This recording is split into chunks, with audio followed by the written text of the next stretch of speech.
I have yet to give a speech or have a meeting where somebody doesn't ask me the millennial question.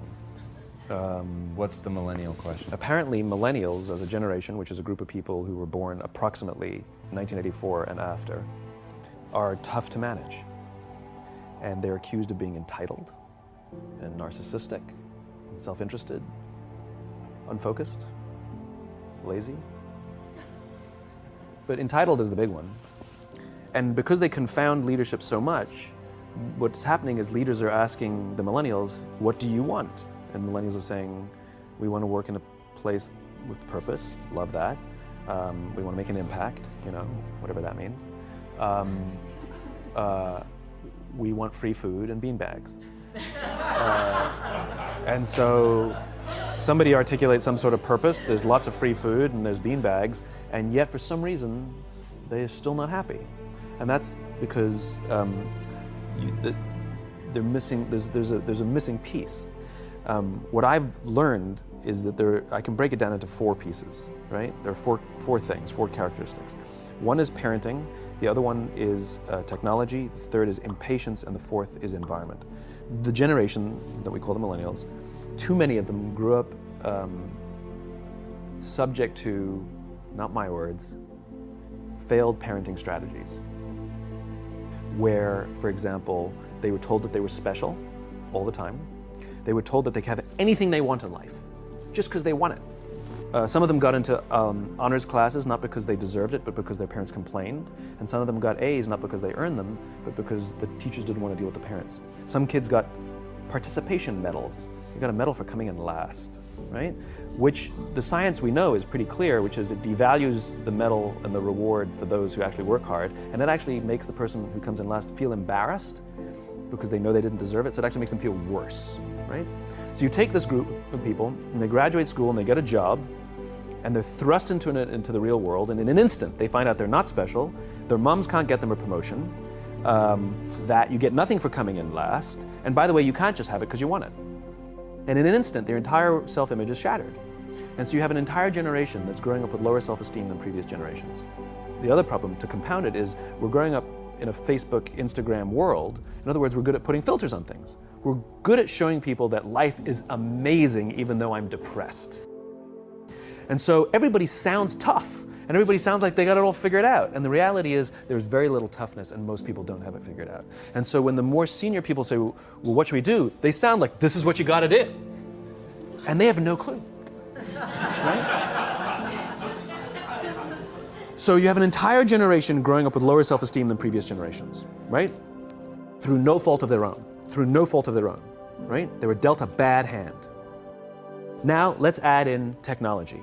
We know that engagement with social media and our cell phones releases a chemical called dopamine.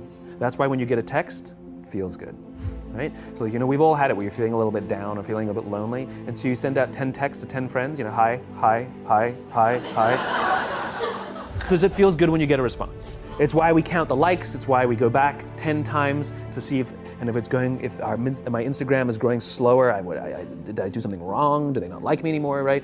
The trauma for young kids to be unfriended, right? Because we know when you get it, you get a hit of dopamine, which feels good. It's why we like it, it's why we keep going back to it. Dopamine is the exact same chemical that makes us feel good when we smoke, when we drink, and when we gamble. In other words, it's highly, highly addictive, right? We have age restrictions on smoking, gambling, and alcohol, and we have no age restrictions on social media and cell phones, which is the equivalent of opening up the liquor cabinet and saying to our teenagers, hey, by the way, this adolescence thing, if it gets you down. But that's basically what's happening. That's basically what's happening, right? That's basically what happened. You have an entire generation that has access to an addictive, numbing chemical called dopamine through social media and cell phones as they're going through the high stress of adolescence. Why is this important? Almost every alcoholic discovered alcohol when they were teenagers. When we're very, very young, the only approval we need is the approval of our parents. And as we go through adolescence, we make this transition where we now need the approval of our peers.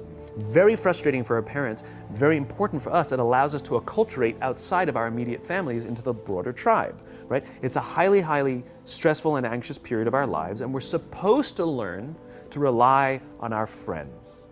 Some people, quite by accident, discover alcohol and numbing effects of dopamine to help them cope with the stresses and anxieties of adolescence. Unfortunately, that becomes hardwired in their brains, and for the rest of their lives, when they suffer significant stress, they will not turn to a person, they will turn to the bottle. Social stress, financial stress, career stress, that's pretty much the primary reasons why an alcoholic drinks, right? What's happening is because we're allowing unfettered access to these dopamine-producing devices and media, basically it's becoming hardwired, and what we're seeing is as they grow older, too many kids don't know how to form deep, meaningful relationships. Their words, not mine. They will admit that many of their friendships are superficial.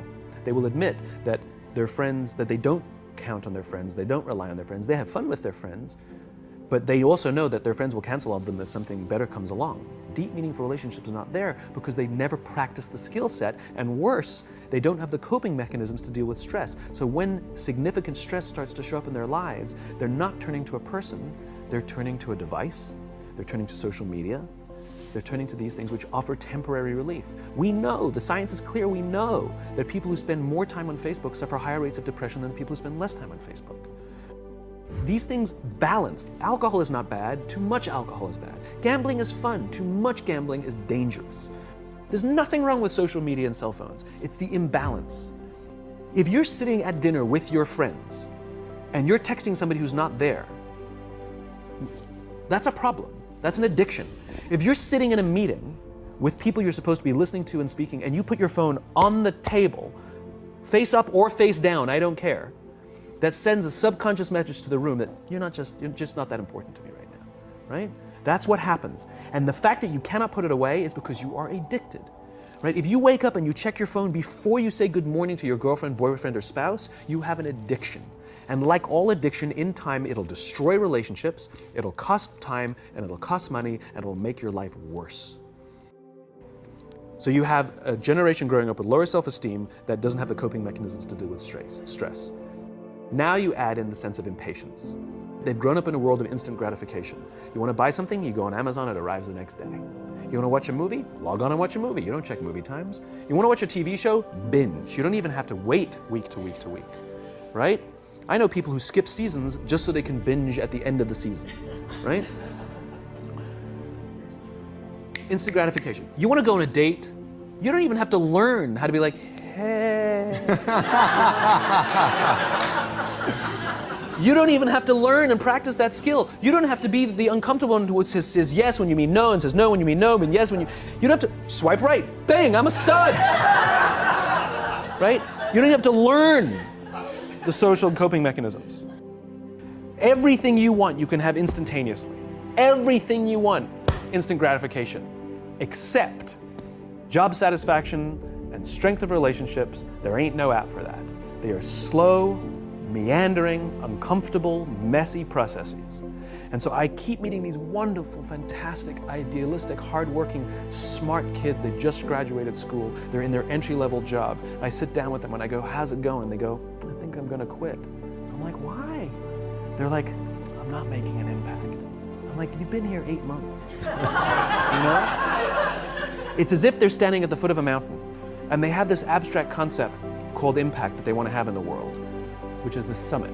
What they don't see is the mountain. I don't care if you go up the mountain quickly or slowly, but there's still a mountain. And so what this young generation needs to learn is patience.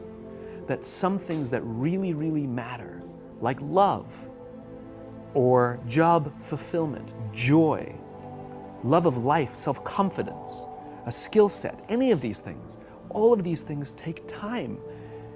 Sometimes you can expedite pieces of it, but the overall journey is arduous and long and difficult. And if you don't ask for help and learn that skill set, you will fall off the mountain, or you will, the worst case scenario, and we're already seeing it, the worst case scenario is we're seeing an increase in suicide rates, we're seeing an increase in this generation, we're seeing an increase in accidental deaths due to drug overdoses, we're seeing more and more kids drop out of school or take leaves of absence due to depression. Unheard of. These are all, this is really bad. The best case scenario, those are all bad cases, right? The best case scenario is you'll have an entire population growing up and going through life and just never really finding joy. They'll never really find deep, deep fulfillment in work or in life. They'll just waft through life and it'll be just, it's fine. How's your job? It's fine, the same as yesterday. How's your relationship? It's fine. Like that's the best case scenario, which leads me to the fourth point, which is environment, which is we're taking this amazing group of young, fantastic kids who were just dealt a bad hand. It's no fault of their own. And we put them in corporate environments that care more about the numbers than they do about the kids. They care more about the short-term gains than the long-term life of this young human being. We care more about the year than the lifetime, right? And so we are putting them in corporate environments that aren't helping them build their confidence, that aren't helping them learn the skills of cooperation, that aren't helping them overcome the challenges of a digital world and finding more balance, that isn't helping them overcome the need to have instant gratification and teach them the joys and impact and the fulfillment you get from working hard on something for a long time that cannot be done in a month or even in a year. And so we're thrusting to them in corporate environments, and the worst part about it is they think it's them. They blame themselves. They think it's them who can't deal. And so it makes it all worse. It's not. I'm here to tell them it's not them. It's the corporations, it's the corporate environments, it's the total lack of good leadership in our world today that is making them feel the way they do. They were dealt a bad hand, and I hate to say it, but it's the company's responsibility. Sucks to be you, like we have no choice, right? This is what we got, and I wish that society and their parents did a better job. They didn't. So we're getting them in our companies, and we now have to pick up the slack. We have to work extra hard to figure out the ways that we build their confidence. We have to work extra hard to find ways to teach them the social skills that they're missing out on. There should be no cell phones in conference rooms. None. Zero. And I don't mean the kind of like sitting outside waiting to text. I mean like when you're sitting and waiting for a meeting to start, this is what we all do. We all sit here and wait for the meeting to start. Meeting starting? Okay. And we start the meeting. No, that's not how relationships are formed. Remember we talked about it's the little things? Relationships are formed this way. We're waiting for a meeting to start and we go, how's your dad? I heard he was in the hospital. Oh, he's really good. Thanks for asking. He's actually at home now. Oh, I'm really glad. It was really amazing. I know, it was really scary for him. That's how you form relationships. Hey, did you ever get that report done? Oh my God, no, I didn't. I'll help you out. Can I help you out with that? Really? That's how trust forms. Trust doesn't form at an event in a day. Even bad times don't form trust immediately. It's the slow, steady consistency.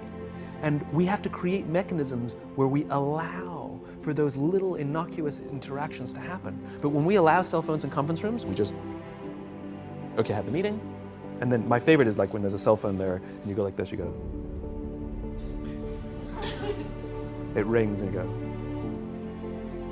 I'm not gonna answer that. Mr. Magnanimous, you know? When you're out for dinner with your friends, like I do this with my friends. When we're going out for dinner and we're leaving together, we'll leave our cell phones at home. Who are we calling? Maybe one of us will bring the phone in case we need to call an Uber or take a picture of our meal. That's what I was saying, come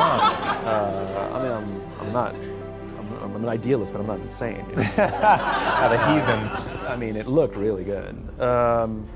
We'll take one phone. And so it's like an alcoholic. The reason you take the alcohol out of the house is because we cannot trust our willpower. We're just not strong enough. But when you remove the temptation, it actually makes it a lot easier. And so when you just say, don't check your phone, people literally will go like this. And somebody will go to the bathroom, and what's the first thing we do? Have the phone, because I wouldn't want to look around the restaurant for a minute and a half. But if you don't have the phone,